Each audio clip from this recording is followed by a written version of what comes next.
A daughter's cries for help on September 17, 2012, began a 10-year mystery in central New York. How did Leslie Neulander die? Was she murdered by an enraged husband, Dr. Robert Neulander, a prominent obstetrician-gynecologist who delivered thousands of central New York babies? Or did she succumb to vertigo with a slip and fall in the shower, fatally striking her head on a marble bench?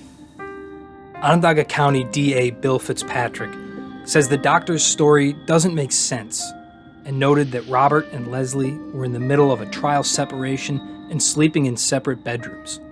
Neulander maintains that he still loved his wife and pointed to strong support from his family, including the couple's kids and even Leslie's sister. Around 8 a.m. the morning of Leslie's death, Jenna Neulander frantically called 911 from the study after her dad alerted her that her mom was down in the shower. Jenna put the operator on hold and ran into the master suite to see her father carrying her bloodied mother out of the shower. Jenna says she helped carry her mom into the bedroom before she picked up another phone nearby to reconnect with 911. Before emergency crews arrived, the doctor moved his wife's body yet again. He placed Leslie's body along the side of the bed. Leslie Neulander died from head wounds that were central to the mystery. What caused those injuries? When did they happen? Was there a beating in the bedroom, or did she slip and fall in the shower? And was Jenna Neulander's haunting 911 call proof of a tragic accident or the doctor's devious murder cover-up? The medical examiner, Dr. Robert Stopaker, had ruled the death an accident at the time and agreed that blood in the bedroom could have come from life-saving efforts. The investigation stopped, but questions about Leslie's death lingered.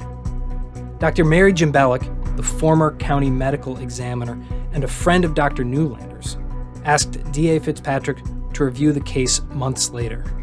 The shower story didn't make sense, Jimbelik said. The injuries couldn't have been from a fall, she added. The head wound couldn't be completely explained by the shower bench. Leslie's time of death didn't match the 911 call. The murder investigation had started.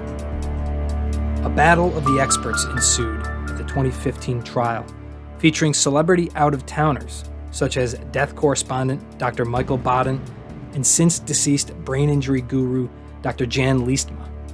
Local defense lawyer Edward Mencken pointed to the fact that Leslie's death was originally ruled accidental, that the police investigation was incomplete, and that Neulander had the unwavering support of his family, as evidence that the doctor was being falsely accused of murder. After 8 days of testimony in 2015, Neulander was found guilty of murder and evidence tampering. The outcome was far from a done deal early in jury deliberations. The first vote was nearly 50-50, with slightly more people in favor of convicting. The 12 jurors didn't all come into agreement until the final morning, hours before delivering its verdict after 4 days of deliberating. Neulander was sentenced to 20 years to life in prison in summer of 2015. My family and I are now suffering the pain and anguish of an innocent man condemned to prison.